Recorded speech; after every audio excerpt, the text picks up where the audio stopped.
오늘 말씀의 제목은 깨어 기도하라입니다. 예수님께서 금요일에 순환을 당하셨죠. 그래서 그날을 성금요일이라고 합니다. 그 금요일을 기점으로 해서 보통 이 순환 기사를 언제부터 이제 유추해서 가냐면 그 전 주일, 그래서 이 일주일간에 있었던 일들을 이제 이야기하면서 대부분이 이 내용에 성을 붙입니다. 성 몇 호일, 성 몇 호일. 33년간의 예수 그리스도의 생애를 기록하고 있는 복음서에서 약 28%가 예수님의 어떤 이런 입성에서부터 이 부활까지를 다루고 있습니다. 그런데 생각해 보면 3년간을 따지면 그 일주일도 안 되는 시간을 거의 그저 3분의 1 가량, 그만큼 우리의 이런 구속사적 어떤 관점에서 우리에게 미치는 이 예수님의 이 사역의 효력 중에서도 그 날이 굉장히 결정적이라는 것을 말하고 있는 겁니다. 그래서 좀 보면 주일에는 어떤 일이 있었죠? 주일에, 그 전 주일에 성전 정화?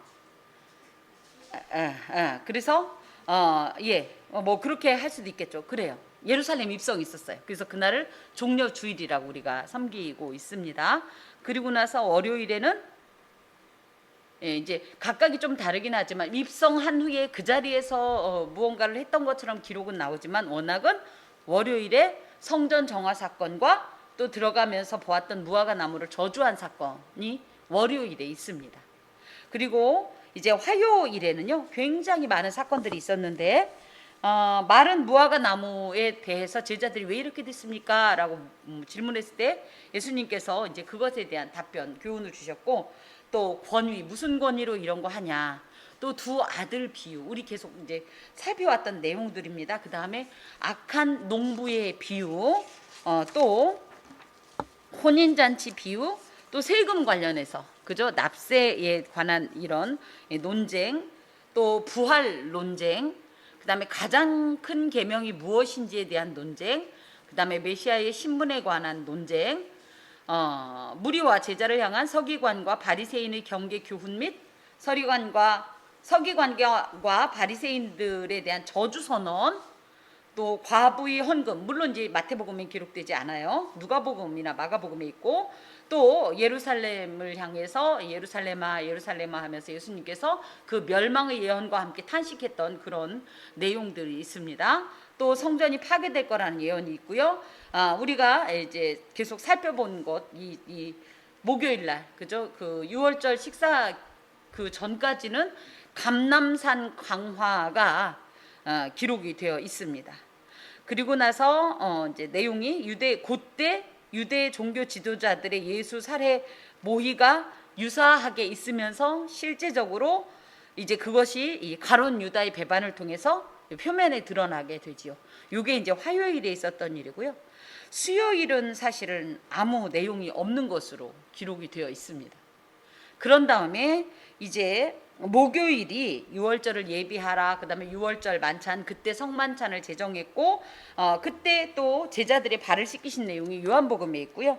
실제적으로 가룟 유다가 이제 배신의 행동을 계시하고 있고, 또 제자들의 배반이나 베드로의 이 부인 예고가 있었고요. 지난주에 또 그러면서 그런 제자들을 위해서 예수님께서 이제 뭐 대제사장의 기도, 그래서 요한복음 이제 17장에 대제사장의 기도가 있고 쭉 있습니다. 그런 다음에 이제 오늘 지나면 이제 금요일이 본격적으로 이제 금요일에 일어났던 사건으로 들어갑니다.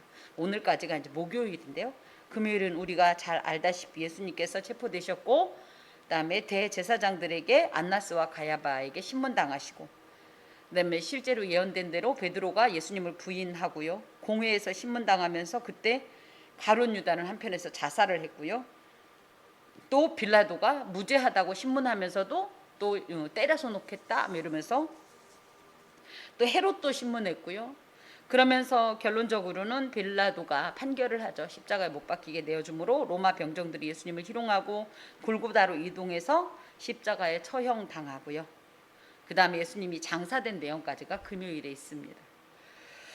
이런 내용들을 우리가 쭉 통해서 사실은 뭐 몇 요일에 뭐가 있고가 꼭 중요한 건 아니지만 그 어떤 시간보다도 이때 집약적으로 예수님의 교훈들이 우리에게 이렇게 임한다는 것과 한 가지 더는 이때의 주셨던 이 교훈들이 예수님이 실제로 돌아가셨다고 할 수는 없지만 또 인간적으로는 돌아가셨기 때문에 유훈이라고 하죠. 유훈.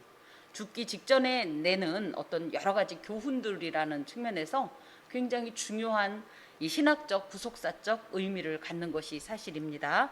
오늘 이제 그 중에 마지막 장면이라고 할 수 있는 예수님의 이제 체포 장면과 그 체포 직전에 있었던 겟세마네에서의 기도의 장면을 우리가 하나님 앞에서 말씀을 받도록 합니다. 자, 이에 예수께서 제자들과 함께 겟세마네라 하는 곳에 이르러 합니다. 그래서 이 35절에 보면 베드로는 절대 부인하지 않겠다고 했고 예수님은 이미 부인 예고를 하셨고 그러면서 이제 지금 겟세마네 동산을 향해서 걸었고 드디어 이제 그 동산에 도착하게 된 거죠. 겟세마네라는 말은 기름 짜는 틀이 있는 곳 내지는 기름을 짜는 어떤 동산 그렇게 따지면 어떤 기름이냐면 올리브라고 그러죠 우리. 이제 이걸 감람나무다 이제 감람이다 하는데 이 감람나무 동산이라고 할 수 있어요. 이것은 감람산 왜 감람산이냐면 감람이 너무 많아서 감람나무가 너무 많아서 감람산이 되는 거예요. 감람산 서쪽 기슭에 위치한 동산으로 이 겟세마네에서는 이 동산이기 때문에 살짝 높죠. 구름처럼 이게 높고 그래서 이 예루살렘 전경이 다 보입니다. 그런 위치에 있어요. 예루살렘 동쪽 성벽으로부터 약 1.2km 거리니까 한 10분, 15분 정도의 이 도보 거리인데 이곳에 왜 이곳을 이제 감람산이라고 했냐면 방금 말씀드린 대로 이곳에 감람나무가 많았고 실제로 이곳에서 생산되는 감람유로 이제 관유나 이런 것에 섞는 것을 많이 사용했다고 합니다. 특별히 겟세마네라는 이름이 기름 짜는 틀이다, 기름을 짠다라는 이런 의미를 갖고 있다고 하는 것은 실질적으로는 거기에서 늘 기름을 짰기 때문인데 이것을 신학적으로 이제 우리가 이렇게 이미지화할 때는 예수님께서 기도하는 것들이 누가복음 22장 44절에 보면 힘쓰고 애써 더욱 간절히 기도하시니 땀이 땅에 떨어지는 핏방울같이 되었더라 하면서 예수님의 그 기도가 마치 온 몸과 영혼을 다 그죠? 기름이 짜지려면 어떻게 돼요? 올리브가 으깨져야 되잖아요. 으깨지면서 압착이 돼서 거기서 기름이 나오듯이 예수님의 모든 것이 그곳에서 완전히 깨어 부서지고 완전히 압착이 된 그런 상태에서 드린 어떤 기도로 이렇게 연결을 시킬 수가 있습니다. 특별히 겟세마네는요 처음 간 곳이 아니에요. 그래서 이제 실제로 예루살렘 성전과 무척 가까웠고요. 그래서 예수님께서 제자들과 자주 들렀던 곳이라고 해요. 공교롭게도 그랬기 때문에 이 47절부터 있는 이 가론 유다가 그곳을 쉽게 찾아올 수가 있었던 거예요.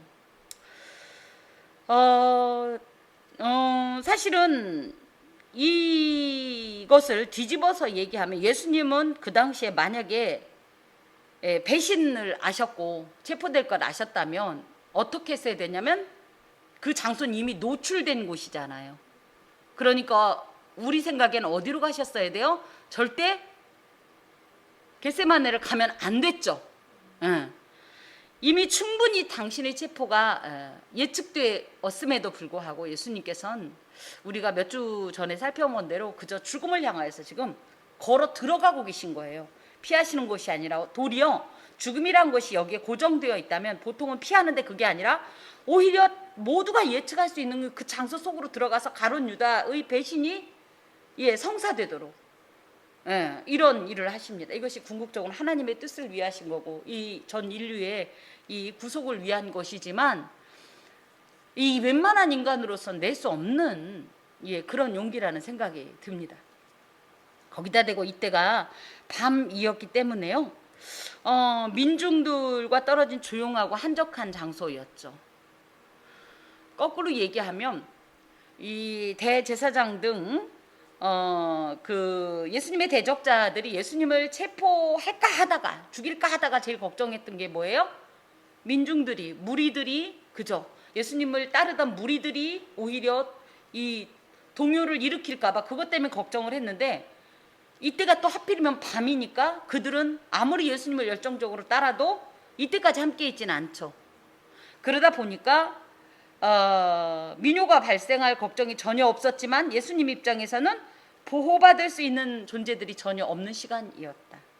공간적으로는 이미 노출이 됐고 시간적으로도 그랬다. 그런 곳에 예수님께서 가십니다. 물론 예수님은 이 모든 것을 감안하고 가시지만 함께 간 제자들 중에 누구도 이것을 예측하는 제자들은 없었던 거지요. 그러면서 제자들에게 이르시되 내가 저기 가서 기도할 동안에 너희는 여기 앉아 있으라 하시고, 하면서 이 여기서 기도하시다는 표현이 제자들 눈에는 어떻게 들렸을지 모르지만 원어상으로는 그런 의미를 갖고 있다고 해요. 나는 그동안도 계속 기도했지만 오늘 기도는 아주 특별한 기도다.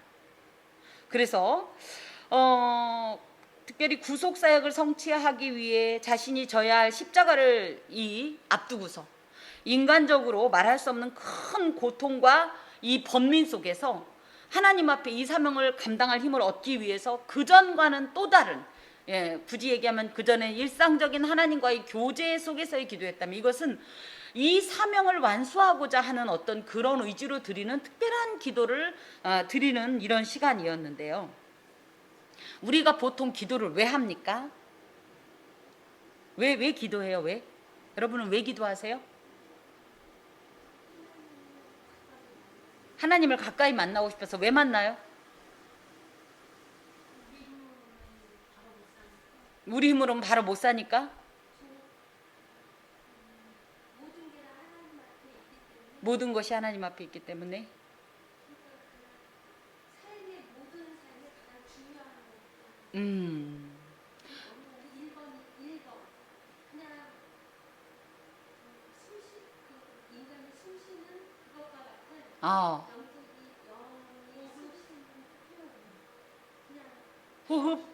호흡이라 어려움이 있을 때.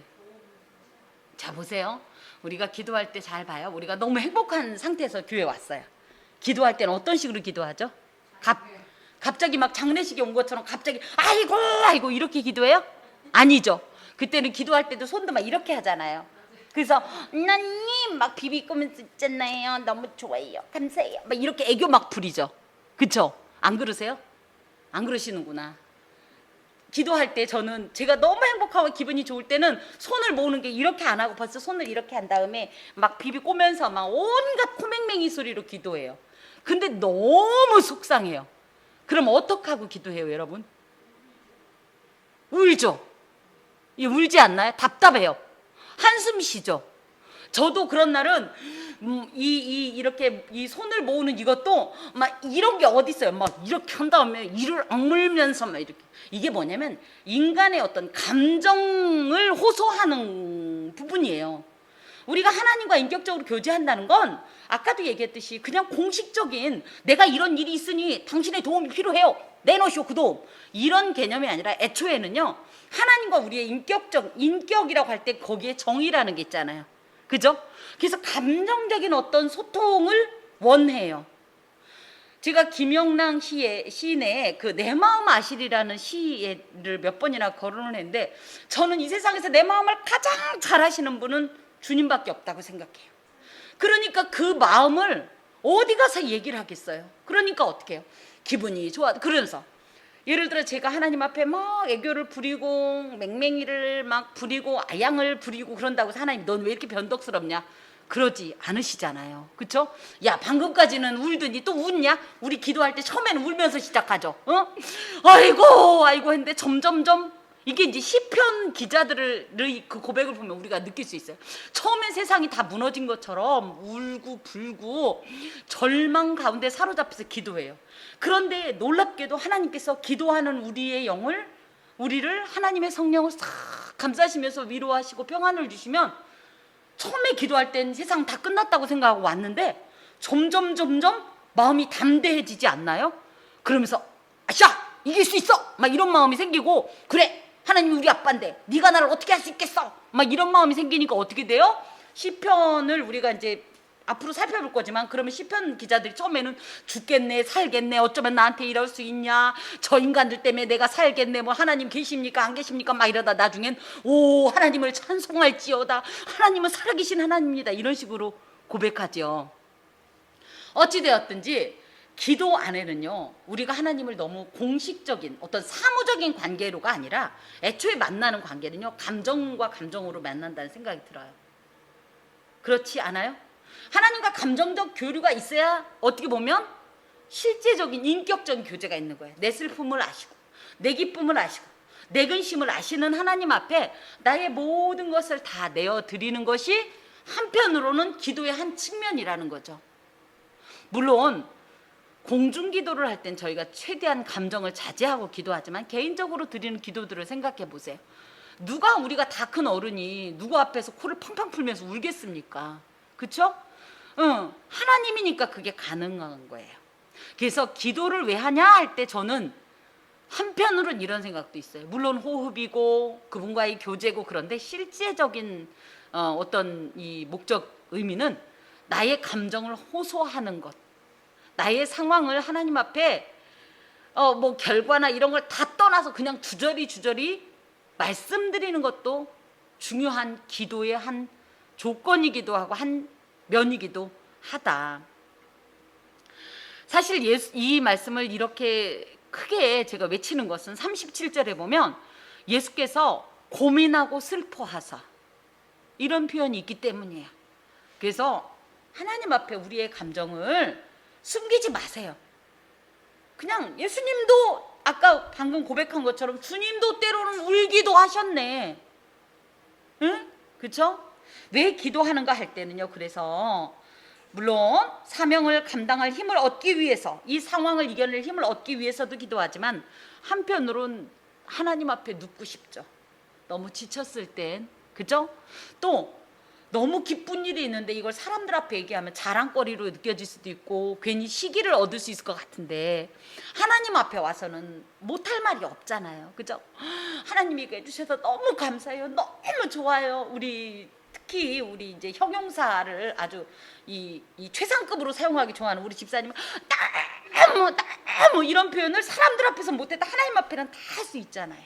그래서 예수님께서 이제 기도를 하실 때 그저 사명 감당할 힘을 얻기 위해서라고만 하기보다는 저는 이 안에 왜 기도하는가 할 때, 이 당신이 인성을 가진 존재이기 때문에, 인간이기 때문에 가지고 있는 이런 수많은 인간적인 이 감정들도 하나님 앞에 다 호소하기 위해서. 그래서 우리도 마찬가지예요. 기도할 때 하나님하고 너무 공식적인 관계로 딱딱하게 무슨 보고하고 결제받는 식으로 기도하지 마셔야 돼요. 뭐 그러지도 않겠지만 솔직한 내 얘기를 해야 돼요. 하나님, 내 이거 안 하려고 그랬는데 나 왜 이러나 몰라요. 어머, 나도 내가 질린다. 그죠? 나 저번에도 이러더니 정말 나는 가망이 없나 봐요. 그러면 하나님, 맞다, 넌 가망 없는 존재다. 이러지 않고, 또 왜 그래? 응? 그래도 저번보다 이번에 조금 덜 갔어 네가. 응? 야, 한 걸음은 나아졌다 야. 내가 너를 돕잖니. 뭘 이렇게 낙심하니. 그러니까 너한테는 내가 필요한 거지. 내가 있잖니. 내가 너를 혼자 두니? 고아처럼 냅두니? 내가 안고 가고 업고 가고 품고 가는데, 내가 손잡고 이끄는데 너무 실망하지 마. 이런 어떤 하나님의 이런 음성을 사실은 듣고, 그러면 그것에 대해서 감사하면서, 이런 것도 기도입니다.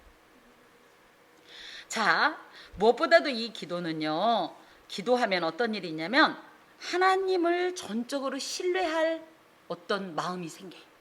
왜냐하면 하나님이 주시는 말씀이 에이 그런 게 어딨어요. 이렇지 않거든요. 내가 너를 도우리라 그러면 에이 돕긴 뭘 도와요. 그런 게 어딨어요. 하나님이 도우시면 어디까지 도우겠어요. 이게 아니죠.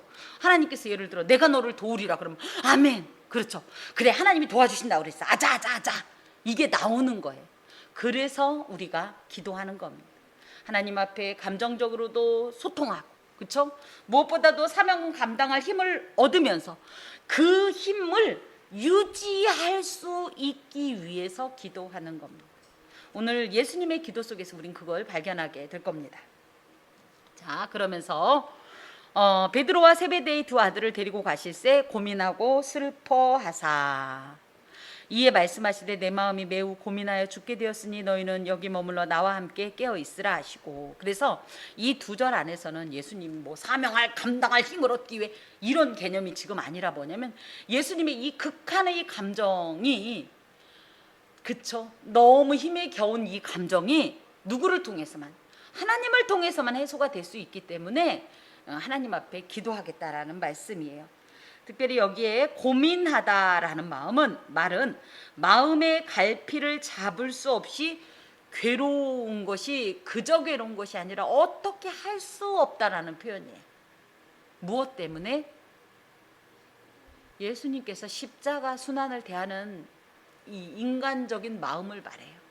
이것이 얼마나 고통스럽고 이것이 얼마나 수치스럽고, 물론 후에 알게 되겠지만 그 고통의 근원은 한 번도 하나님과 단절되지 않았던 상태에서 이 존재하시는 예수께서 하나님과의 그 단절의 시간을 생각할 때 그것 이상의 고통이 없는데, 그것에 대해서 인간적으로는 이 정도로 마음의 갈피를 잡을 수 없을 정도로 괴로움을 느꼈다는 거예요.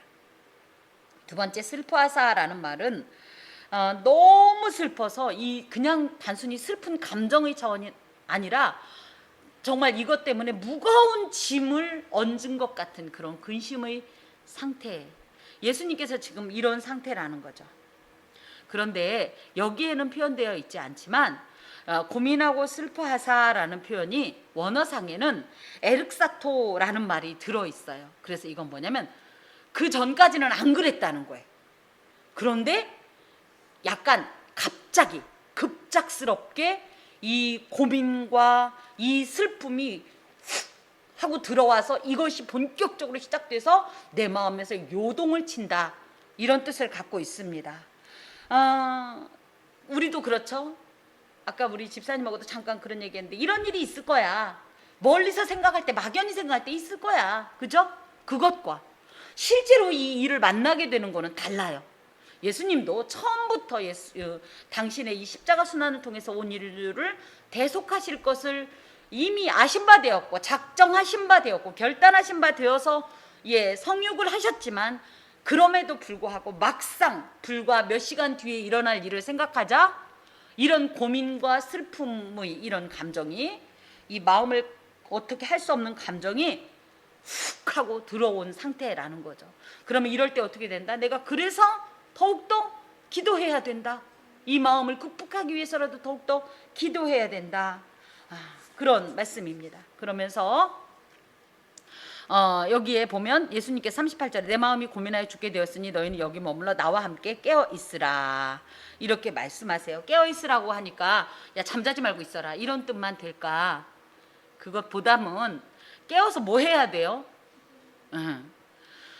사실 이 깨어있으라는 표현은요, 조심스럽게 경계하면서 주의를 지켜보거나 또 심적으로 태만에 빠지지 않고 깨어있는, 각성되어 있는 이런 상태를 말하는데, 이런 표현이 계시록 16장 15절에 보면 도적을 막기 위해 경성하라라는 이런 표현, 또 데살로니가 전서 5장 6절 등에 보면 마귀의 시험에 들지 않도록 방심하지 말고 그 마음을 굳게 지켜라.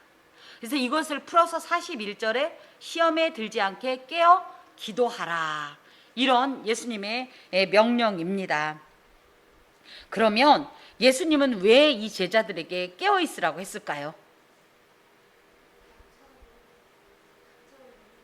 닥쳐올 일들에 대해서. 예수님도 지금 닥쳐올 일들을 두고 기도하고 계셔요. 그런데 우리는 이제 이렇죠. 깨어 있어라. 함께 기도해 주겠니? 내가 이걸 감당할 힘을 주겠니? 이런 개념보다는 사실은 예수님은 이 제자들에게 앞으로 닥쳐올 일을 보십니다. 그래서 이 제자들에게 앞으로 닥쳐올 일이 뭐예요? 예, 도망가고, 그죠? 예수님을 모른다고 부인하고 할 일들을 놓고, 이것이 시험거리잖아요, 그죠? 그래서 이 시험에 들지 않게 너희는 너희의 일을 두고 기도해라. 예수님은 이 와중에도 나 죽게 됐는데 누구 지금 내가 제자들 지금 챙기게 생겼어, 이게 아니라 그 와중에도 예수님은 여전히 제자들을 사랑하시되 끝까지 사랑하시니라. 그래서 그들이 넘어지지 않기 위해서 너희들도 깨어서 기도하라라는 말씀이에요. 저희가 하나님의 나라를 위해 기도한다고요? 그러면 하나님의 나라가 우리가 기도하지 않으면 못 일어나요? 못 이루어져요? 결국은 이 모든 것이 우리를 위한 하나님의 생명의 이 교훈이고 명령이십니다. 기도하는 것은 결국 우리를 하나님께서 온전케 하시고자 살리고자 기도하라는 거지. 야, 너희들이 기도해 줘야지, 나 혼자 애로와야, 이런 거 아니에요. 근데 이제 현대 이제 성도들이, 현대 기독교인들이 왕왕 오해해요. 누구 말 맞다나 하나님은 우리가 아니시면 외로우십니다. 하나님을 외롭게 하지 마십시오. 이런 말 조심해야 돼요. 어찌됐든 이 상황에서 깨어 기도하라는 말씀은 결론적으로는 제자들에게 시험에 들 것이다. 너희들은 그 시험에 안 넘어지려면 깨어서 기도해야 된다. 근데 우리가 이제 뒤에 알다시피 이들이 기도해요, 안 해요? 안 해요. 그래서 결론은 또 어떻게 돼요? 넘어져요. 다 도망가고 또 거기까지 따라갔다 부인하고. 예. 여기서 조금 이제 특이한 것이 있어요. 36절에 보니까 다시 제자들과 함께, 이때 이 제자들은 모두 몇 명? 11명의 제자들에겐 뭐라고 그랬어요? 그 밑에 보면 내가 저기 가서 기도할 동안에 여기 너희는 앉아 있어라. 너희 자리는 여기다. 그러고 나서 뭐 하냐면 37절에 베드로와 세베데의 두 아들, 베드로, 안드레, 요한 맞나요? 아니야, 베드로, 야고보, 요한은 따로 데리고 가요, 저쪽으로. 그죠? 이들의 이 11명 중에서 8명의 자리가 다르고요. 그죠? 3명을 데리고 이쪽으로 가요. 그리고 조금 보면 39절에 조금 나아가서는 거의 정말 돌을 던질 만큼이라는 표현이 있죠. 굉장히 톡 던지면 요 정도, 그러니까 굉장히 가까운 거리예요. 그래서 그들에게는 그러면서 그때 뭐라고 그러냐면 깨어 있으라, 또 내지는 깨어 기도하라, 이렇게 말씀하신단 말이죠. 어찌 보면 예수님께서는 제자들에게마다 기대치가 다르지 않은가. 8명은 딱 그 자리. 그럼 이 3명은 무엇 때문에 이런 특별한 자리에 이끌려 갔을까요? 이들의 이름은 마태복음 17장에 변화산상에서 함께 거론됐던 거 기억하시죠? 예. 그 예수님의 신성을 직접적으로 목격한, 체험한 자들이잖아요. 그래서 이 8명과는 또 다른 결의 영적 감각이나 어떤 그런 부분을 갖고 있고, 물론 동일한 제자임에도 불구하고 이들에게는 또 다른 어떤 이 예수님의 기대치가 있지 않았나, 이런 생각을 해봅니다. 그래서 이런 어떤 영광의 체험을 통해서 이들은 이미 어느 정도 성숙한 믿음이 됐으니까 이제 이 고난의 자리, 가장 근접한 고난의 자리까지 예수님께서 초청하신 것이 아닌가. 무엇보다 진정한 제자라면 너는 이쯤에 앉아 있으라와 함께 가서 이 깨어 있으라, 깨어 기도하라 하면서 당신이 기도할 이 근거리에 두는 이들과는 이 제자의 자리가 달라요. 우리가 진정으로 하나님의 제자, 하나님의 백성, 예수의 제자들이라면 어느 자리에 서야 할까? 거기 앉아 있으라, 깨어 있으라, 깨어 기도하라. 어떤 음성을 듣는 자들이 되어야 할까? 보통 예수 그냥 주일날 땡땡거리고 그냥 왔다 갔다 그냥 이렇게 그냥 믿고 싶지, 너무 깊숙이 빠져들고 싶지 않아. 그들은 어찌 보면 어떤 동심원, 예수님이 이 핵이라고 볼 때 여기에서 상당한 거리에 있는 자들이다. 너무 편하지요, 그쵸? 사명도 필요 없어, 뭣도 필요 없어, 아무것도 필요 없어. 그냥 그야말로 그 작가의 고양이 신자, 강아지 성도 이렇게 표현하듯이 고양이 신자처럼 그냥 단물만 쪽쪽 빼먹는 그런 존재들과 강아지 성도들처럼 이 예수님께 최대한 같이 붙어있는 자들과의 결은, 신앙의 결은, 또 하나님의 대하는 어떤 결은 분명한 차등이 있다고 봅니다. 우리는 어느 자리까지 갈 것인가? 저기 앉아있는 자들이 될 것인가? 아니면 진짜 예수께서 기도하시는 그 사역의 현장에 함께 할 것인가? 예. 자, 39절 조금 나아가사, 그래서 아까도 말씀드린 것처럼 누가복음 22장 42절에 보면 이 거리가 돌을 던질 만큼이라, 그래서 돌을 던질 정도면 뭐 그저 돌을 약 하고 던져봤자고, 돌을 던진다는 게 약 던졌다기보단 톡 하고 던진 거리이기 때문에 굉장히 가까운 거리예요. 그래서 그곳에서 기도하면 예수님의 기도의 소리가 다 들리는 그런 가까운 거리입니다. 거기에서 얼굴을 땅에 대시고, 이 얼굴을 땅에 댔다라는 표현은요, 히브리인들에게 있어서 얼마나 간절한지를 표현하는 그런 기도입니다. 그래서 예수님이 정말로 얼굴을 땅에 대셨다라고도 볼 수 있지만 한편으로는 그 정도로 간절했다. 이 대표적인 예가 엘리야가 기도할 때 어떻게 했어요? 머리를 무릎 사이에 넣는 이런 기계 요가 동작과 같은 이런 식으로 기도했는데, 아무리 그걸 해보려고 해도 저같이 이렇게 배에 둘레 햄이 있는 사람은 불가한 어떤 동작, 그 정도로 간절하게 기도하는 그런 이제 예가 있는데, 예수님도 그렇게 간절하게 기도하셨다.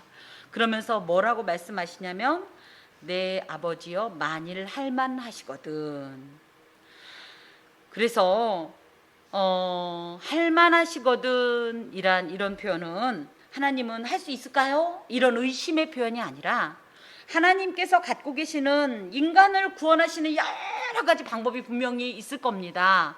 그렇다면 그게 혹시 그 중에 이것이 하나라며, 그래서 그 중에 하나가 예수 자신이 십자가를 지는 이 길인데, 만약에 이 방법이 아니라 다른 방법이 있다면, 이런 표현이에요.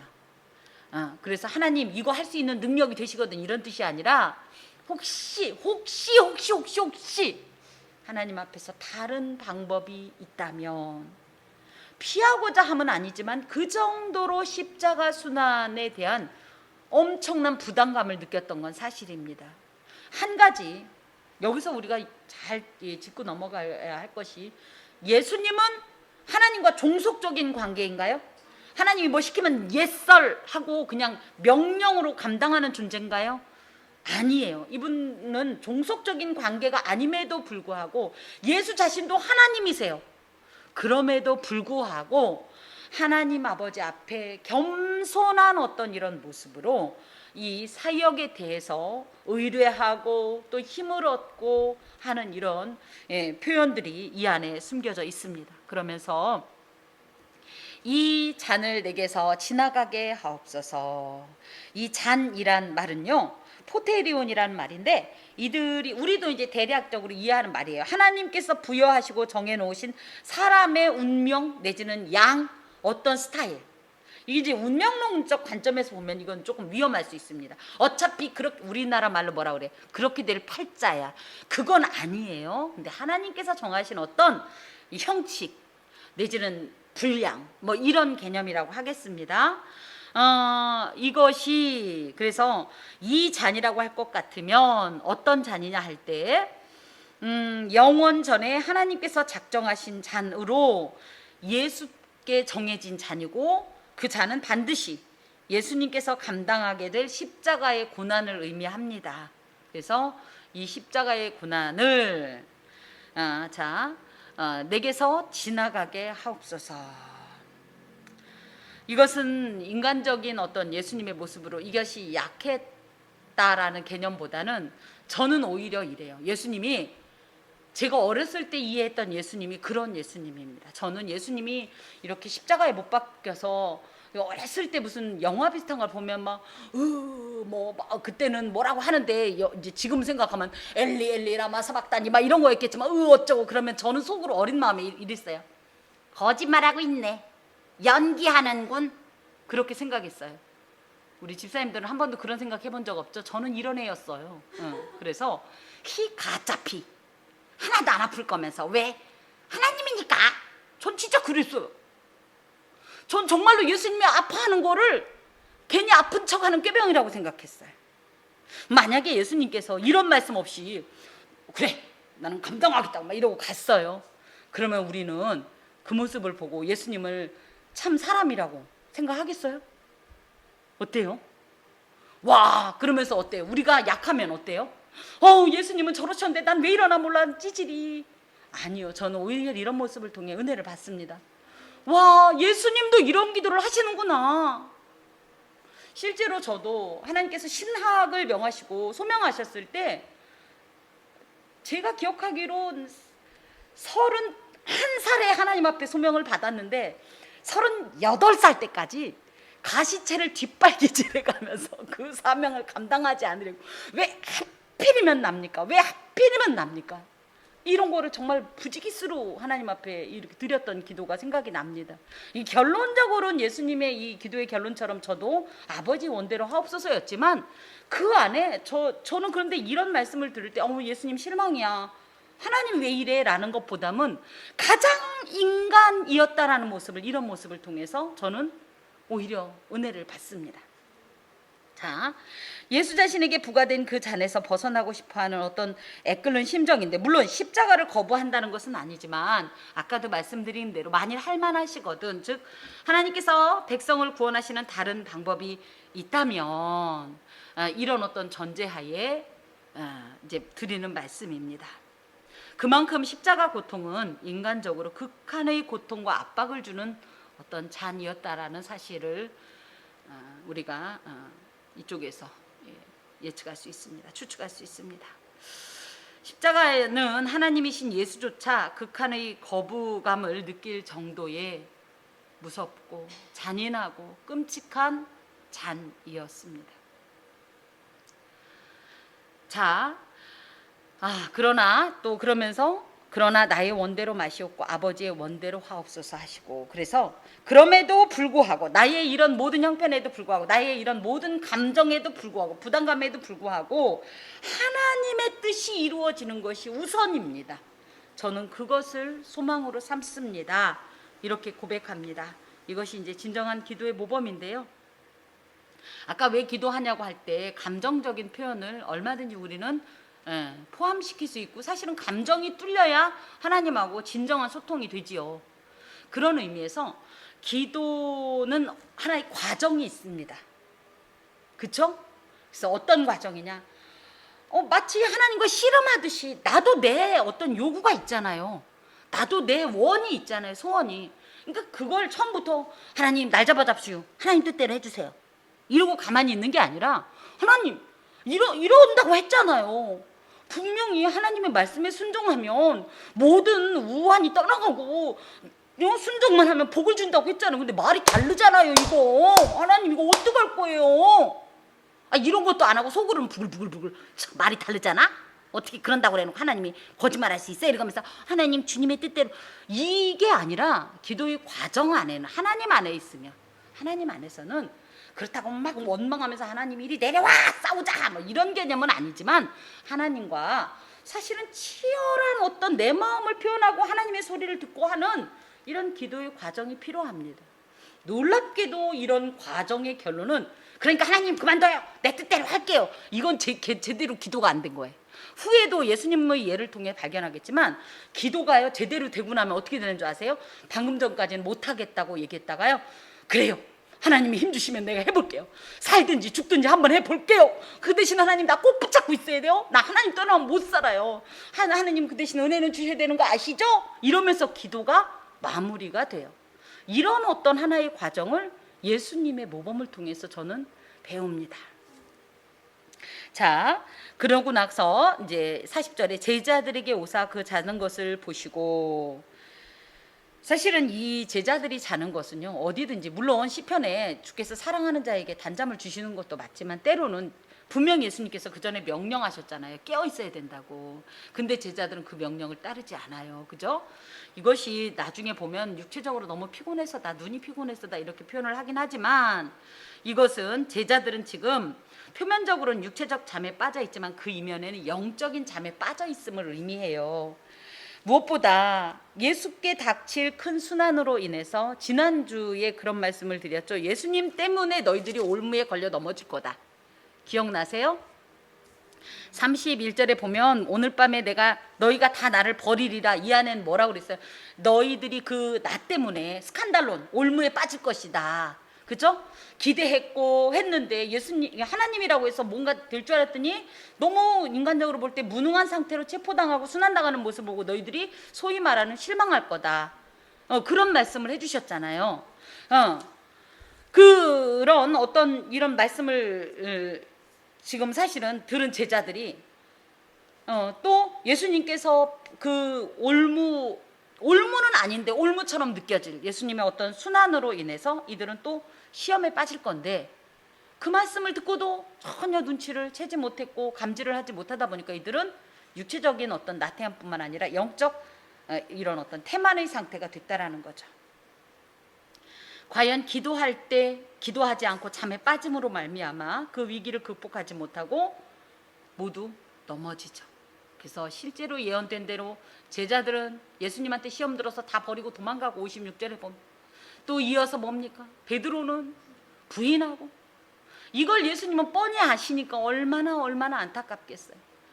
얘기를 해줘도 모르고 손에 쥐어줘도 모르고 마찬가지입니다. 하나님의 말씀을 우리에게 얼마나 더 이상 구체적으로 정말 지겹도록 마치 잔소리처럼 너무 세세해서 민망할 정도로 대충 퉁쳐도 될 일도 다 얘기하잖아요. 하나님 그렇게 말씀해 주셔도 우리는 대충 듣고 그러놓고 넘어지고 그러고 나면 울고 그쵸? 제자들의 모습이 우리의 모습이고요. 그걸 바라보는 예수님의 이 감정이 하나님의 감정이신 것 같아요. 우리가 기억해야 될 것은 기도는 결정적인 때가 있어요. 물론 반드시 제가 그 말씀 드렸죠. 오늘 오후 2시에 이런 일이 있습니다. 그러니까 기도해 주십시오. 그런데 2시가 넘었네. 그럼 어떡하냐. 2시 넘었으니까 땡쳤어. 끝났다. 이러지 않아도 된다고 그랬어요. 저는 하나님 안에서 감동으로 2시가 됐건 어쨌건 그 소식을 아직 안 들은 이상 결과를 보지 않은 이상은 얼마든지 기도할 수 있어요. 그게 아니라 어떤 때는 꼭 기도해야 될 어떤 결정적인 순간이 있어요. 그걸 놓고 기도해야 될 때 그때 하나님이 그래 기도하지 그랬어 이러지 않고 어떻게 하냐면 우리 마음을 그래서 가끔 집사님들이 그러죠. 이상하게 마음이 불안하더라. 이상하게 마음이 초조하더라. 교회를 이상하게 교회를 오고 싶더라니 이런 표현들 그런 때가 바로 결정적인 기도의 순간입니다. 그때 기도하지 않으면 어떻게 되는 거예요? 실망을 경험할 수밖에 없어요. 그러면서 예수님께서 말씀하시기를 너희가 나와 함께 1시간도 이렇게 깨어있을 수 없더냐. 1시간은 몇 분을 말하는 거예요? 예수님 60분 동안 기도하고 왔더니 자고 있는 거예요. 그럼 무슨 뜻일까요?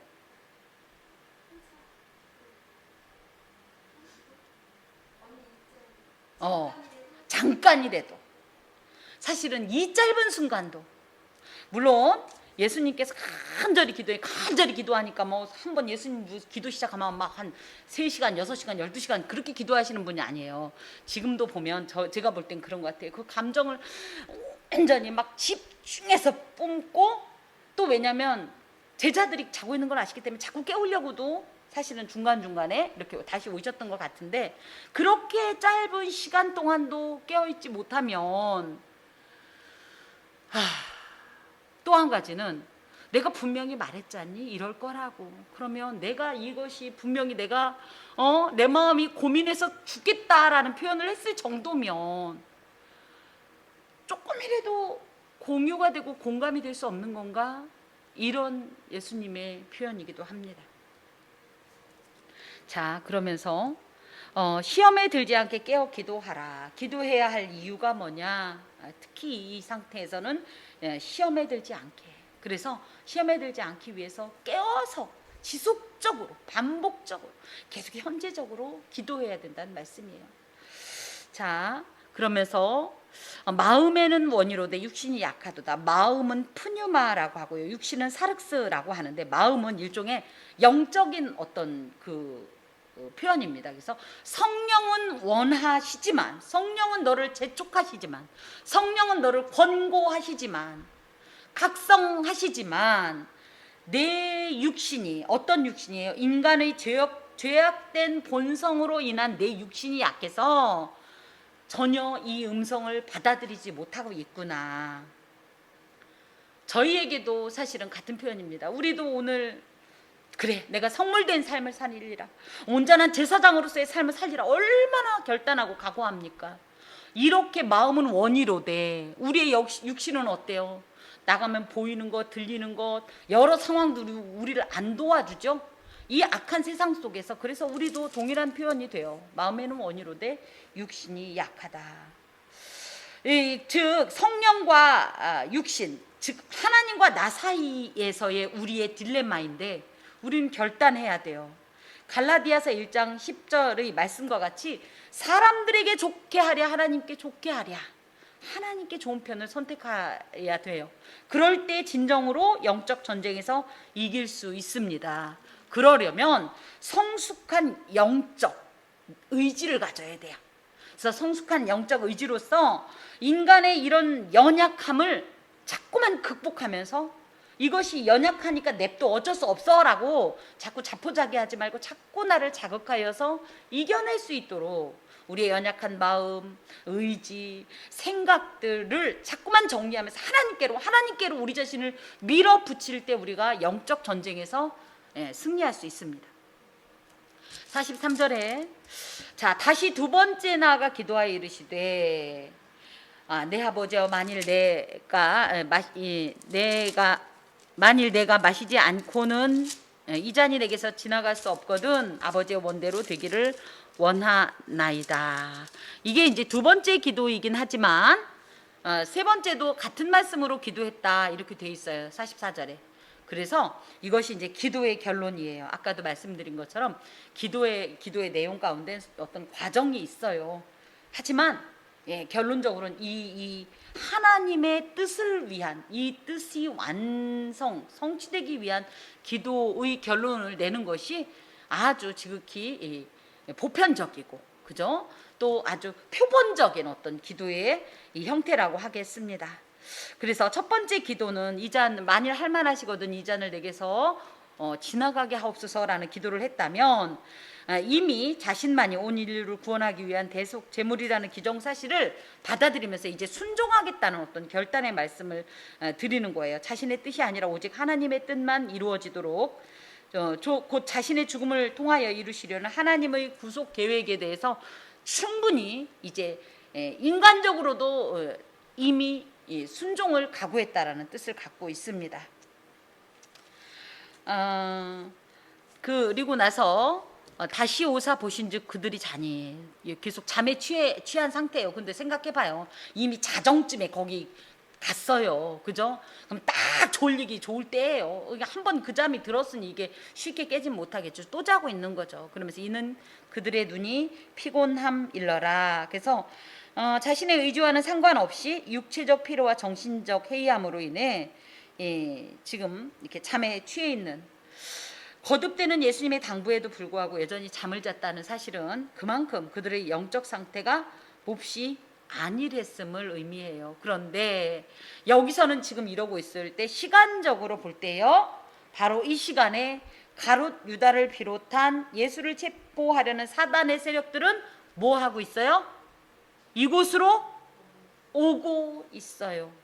우리가 자고 있으면 마귀도 같이 자는 줄 아세요? 아니요. 마귀는 자지 않습니다. 쉬지 않습니다. 우리가 영적인 어떤 텀을 주면 그만큼 위험합니다. 그래서 예수님께서 깨어있으라고 말씀하시는 겁니다. 자, 44절에 또 그들을 두시고, 그래서 이제 더 이상 깨어있으라고 권면하시지 않은 채 다시 당신의 기도의 자리로 가시는 거예요. 특별히 이제 두셨다라는 것은 허락했다, 버려둔다, 용서한다 이런 뜻을 갖고 있는데, 물론 이것은 깨어 있어야 할 시간에 자는 것을 수긍하고 인정한다는 의미라기보다는 어쩔 수 없구나라는 육체적 영적 연약함을 아시고 마치 유기처럼 방귀, 약간 방임하시는 거예요. 그래서 예수님께서 말씀을 해도 방법이 없을 때는 그쵸? 그저 사단의 입속으로 걸어 들어가는 걸 예수님이 보시고 그 직전까지 계속 메시지를 주시지만 못 알아들으면 더 이상 방법이 없는 거예요. 이처럼 예수께서는 기도의 필요성을 계속 강조하시면서 기도할 것을 촉구하시지만 기도하지 않는데 어쩔 거예요. 이것이 이제 자유의지의 몫이라는 생각이 듭니다. 하나님은 하실 거 다 하셔요. 우리가 그것을 못 받아들이고 순종하지 못하는 거죠. 그리고 나서 이에 제자들에게 오사 이르시되 이제는 자고 쉬라. 그래서 이제 깨어 있어도 별 소용이 없을 정도로 상황이 급박해졌다. 바로 뒤에 보면 47절에 말씀하실 때에 이런 얘기를 하는 중에 이미 12 중에 이 하나인 가룟 유다가 대제사장들과 그 자리에 오고 있단 말이죠. 더 이상 그래서 뭐 이제는 뭐 기도 뭐 이런 얘기를 더 이상 할 필요가 없다라는 거죠. 그러면서 때가 가까웠으니 이 때는 그리스도께서 대적의 손에 잡혀 순환받는 시간, 하나님께서 만세전에 인류를 구원하시기 위하여 미리 정해놓으신 그 구속 사역의 성취의 시간, 마지막 그 시간을 의미합니다. 그러면서 인자가 죄인의 손에 팔리느니라. 손에라는 표현은요, 손 안으로라는 표현으로 예수님께서 죄인들을 그 죄악으로부터 구원하시기 위해서 또 다른 죄인들의 손 안으로, 그들의 세력 속으로, 이런 뜻을 갖고 있어요. 그들의 세력 속으로 넘기워져서 끔찍한 고난을 당할 것이다. 이런 말씀입니다. 무엇보다도 죄인의 손에 팔린다라는 표현은 버림을 당한다는 뜻도 갖고 있어요. 죄인들을 구원하시기 위해서 죄인들에게 버림을 당하신다. 자, 일어나라, 함께 가자. 일어나라, 이런 표현을 통해서 제자들은 지금 어떤 자세로 있다는 뜻일까요? 누워 있었어요. 그만 좀 자라 얘들아, 이런 뜻이에요. 그래서 아마 제자들은 아직도 잠에 취한 상태인 것 같아요. 그러면 함께 가자. 이 말씀은 함께, 당신과 함께 같은 행동을 취하자. 이게 함께 그 자리에 가자 정도뿐이 아니라 다가올 죽음을 회피하지 않고 당당하게 앞으로 나가는 예수님처럼 너희들도 앞으로 당할 일들에 대해서 당당하게 두려워하지 말고 나가보자. 이런 말씀입니다. 그러나 기도로 준비된 예수와는 달리 제자들은 기도로 준비되지 않은 상태에서 이 시험을 향하여 나아가니 반드시 실패하고 마는 겁니다. 나를 파는 자가 가까이 왔느니라. 그 말씀을 하실 때에 12 중에 하나인 가룟 유다의 무리들이 들어옵니다. 예수님께서 지금 이곳에서 제자들에게 특히 하셨던 말씀이 뭐냐면 깨어있으라. 깨어있으라. 왜 깨어있어야 할까? 시험에 들지 않으려면, 이겨내려면, 이 시험을 이겨내려면 깨어있어야 한다. 무엇보다도 왜 우리가 깨어있어야 하냐면 언제 기도해야 될지를 알기 위해서, 또 무엇을 기도해야 될지를 알기 위해서. 지금 예수님 곧 그저 순환이 임박해 있어요. 무엇을 위해 기도해야 돼요? 당연히 예수님을 위해 중보사역을 해야 되고, 분명히 예수님께서 그 직전에 너희들도 시험에 걸릴 거다 했으니까 이 시험에 걸리지 않기 위해서 기도해야 됐는데, 기도하면 놀랍게 생각나요. 여러분 그렇지 않나요? 기도하기 전에 뭔지 모르겠는데 기도하면 이게 이거구나 막 이렇게 생각이 나요. 그러기 위해서라도 깨어 있어야 된다. 성도를 향한 사탄의 공격은 갈수록 더욱 교묘하며 다양해지고 있다. 그러므로 깨어 있어야 할 때 깨어 있지 못하면 결국 실패하게 됩니다. 우리가 특별히 기도해야 하는 이유는 하나님의 뜻을 이루기 위한 하나님의 능력을 구해야 되고요. 우리의 생각과 눈을 변화시키기 위해서 기도해야 돼요.